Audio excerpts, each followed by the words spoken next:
Good evening everyone. Practice set number 758 पर आ जाइए। UPPCS के लिए हैं और प्रैक्टिस करेंगे इसमें हम हिस्ट्री के प्रश्नों पर। एंशिएंट है।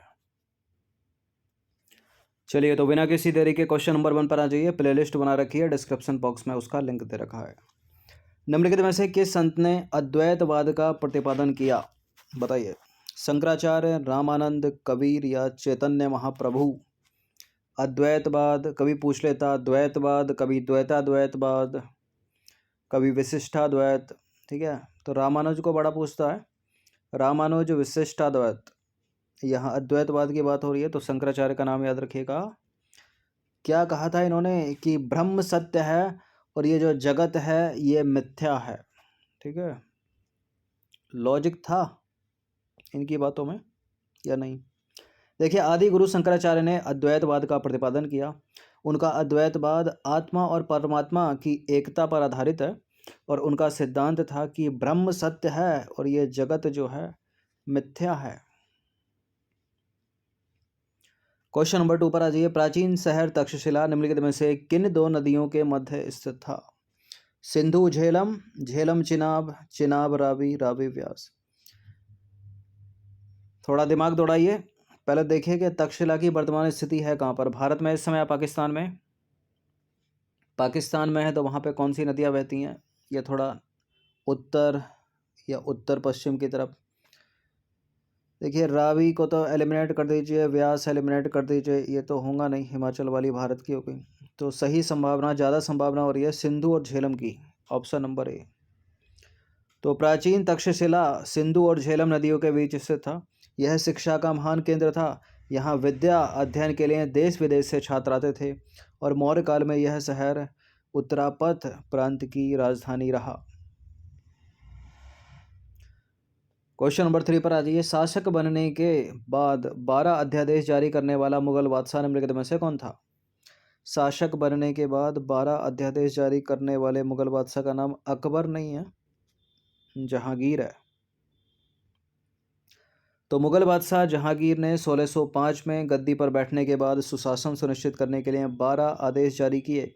इनमें प्रमुख आदेश थे, कुछ इम्पोर्टेंट थे, ज़रूरी थे, जैसे कि शराब और मादक पदार्थों की बिक्री पर प्रतिबंध लगा दिया इसने।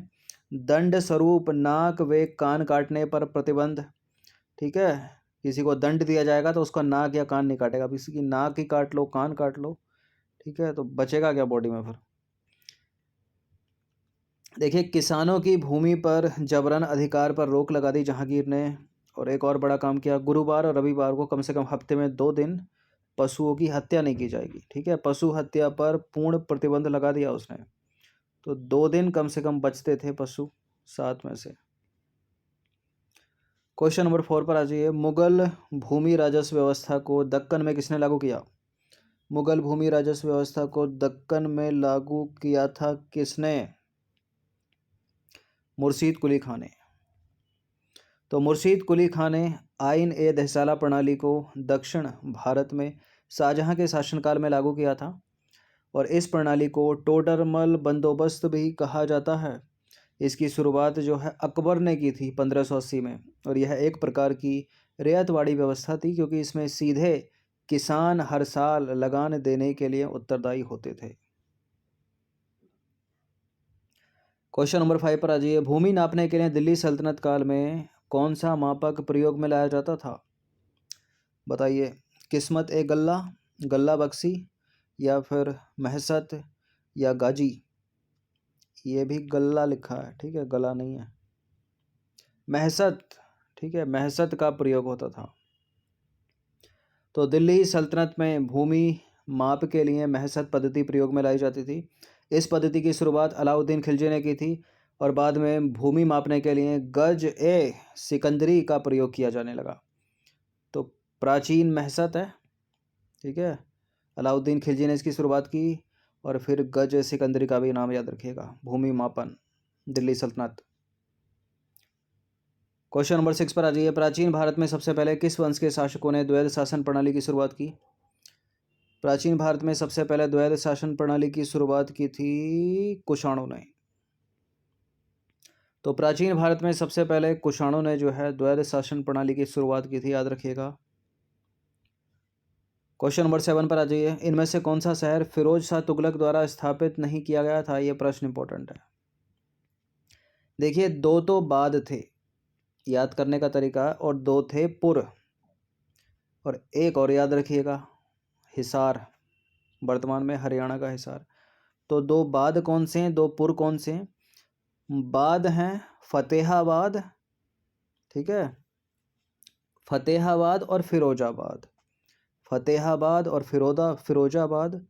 और दो पुर हैं, दो पुर हैं, एक तो जौनपुर है, फतेहाबाद है, फतेहपुर नहीं है। हिसार सही है, जौनपुर सही है, और फतेहाबाद सही है, ठीक है। फिरोजपुर है। तो देखिए, फिरोज शाह तुगलक ने मोहम्मद बिन तुगलक की मृत्यु के बाद 23 मार्च 1351 ईस्वी को दिल्ली सल्तनत के शासक का पद संभाला, और उसने अपने शासनकाल में कई नए नगर बसाए, जिसमें से याद रखिएगा दो तो पुर हैं, एक हो गया फिरोजपुर, दूसरा है जौनपुर, और दो हैं बाद, फतेहाबाद, फिरोजाबाद। तो फतेहाबाद है, फतेहपुर नहीं है, ठीक है। और ये बड़ा पूछे जाते हैं, जौनपुर बड़ा पूछा जाता है, फिरोजाबाद बड़ा पूछा जाता है, और हिसार का भी नाम याद रखिएगा। तो दो बाद हैं, फतेहाबाद, फिरोजाबाद, और दो पुर हैं, जौनपुर, फिरोजपुर, और एक हो गया हिसार। क्वेश्चन नंबर 8 पर आ जाइए। निम्नलिखित में से कौन 16वीं शताब्दी में कर्नाटक में दास कूट आंदोलन से संबंधित है? 16वीं शताब्दी में कर्नाटक में दास कूट आंदोलन से संबंधित थे कौन, बताइए। Purandardas, option number B. तो पुरंदरदास 16वीं शताब्दी में कर्नाटक में दास कूट आंदोलन से संबंधित थे। जैनुल आबिदीन, जिसने गौ हत्या प्रतिबंध कर दी थी, कहाँ का शासक था? जैनुल आबिदीन, जिसने गौ हत्या पर प्रतिबंध लगा दिया था, कश्मीर का शासक था।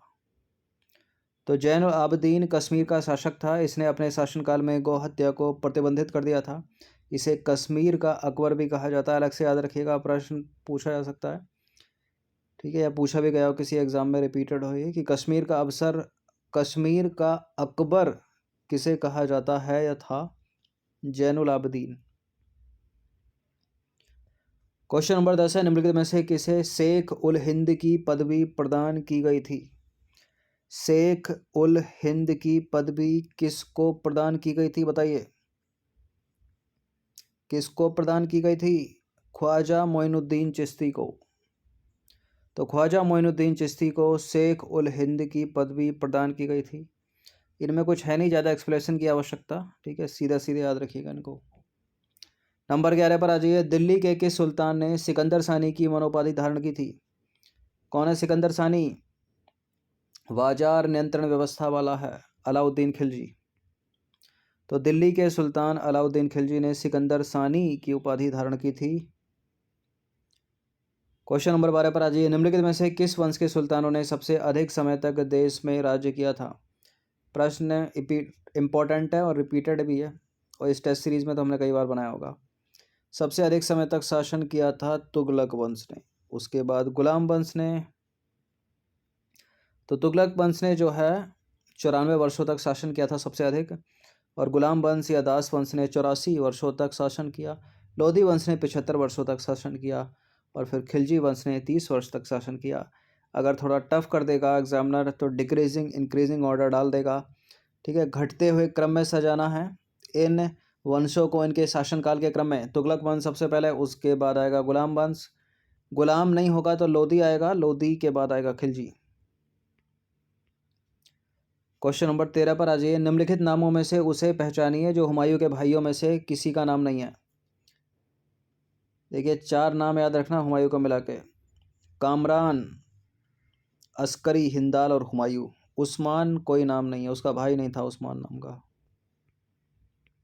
तो हुमायूं के भाइयों में किसी का नाम उस्मान नहीं था। 30 वर्ष की आयु में आगरा में हुमायूं को मुगल सल्तनत का ताज पहनाया गया, और हुमायूं को नासिर उद्दीन मोहम्मद के नाम से भी जाना जाता था। हुमायूं ने अपने मुगल साम्राज्य को अपने 3 भाइयों कामरान, अस्करी और हिंदाल के बीच बांटा था, जिसे इतिहासकार हुमायूं की बड़ी भूल मानते हैं, ठीक है। हुमायूं के भाई कौन? कामरान, अस्करी और हिंदाल, और चौथा स्वयं हुमायूं। और किसके बेटे थे ये? किसके बेटे थे ये? अकबर के। ठीक है, सॉरी बाबर के। ठीक है, बाबर बाबर बाबर हुमायूं अकबर। अकबर तो पुत्र थे हुमायूं के। नंबर 14 पर आ जाइए। मुगलों एवं मेवाड़ के राणा के मध्य चित्तौड़ की संधि किस शासक के शासनकाल में हस्ताक्षरित हुई? इस प्रश्न का उत्तर अकबर लगाकर गलत मत कर दीजिएगा। ठीक है, मुगलों और मेवाड़ के राणा के मध्य चित्तौड़ की संधि हुई थी जहांगीर के शासनकाल में, यानी सलीम के शासनकाल में। तो मेवाड़ और मुगलों के राणा के मध्य चित्तौड़ की संधि जहांगीर के शासनकाल में हस्ताक्षरित हुई थी। नंबर 15 पर आ जाइए। प्रसिद्ध विजयनगर शासक कृष्णदेव राय के अधीन किस साहित्य का स्वर्ण युग था? कौन सी है वो भाषा? कोंकणी, मलयालम, तमिल, तेलुगु। एलिमिनेट करें, मलयालम नहीं है, बताइए। कोंकणी भी नहीं है, इन दोनों में से कौन सी है? तेलुगु या तमिल? तेलुगु या तमिल? तेलुगु। तो प्रसिद्ध विजयनगर शासक कृष्णदेव राय के अधीन तेलुगु साहित्य का स्वर्ण युग था। ठीक है, और बाबर ने अपनी बाबरनामा में तारीफ की है कृष्णदेव राय की।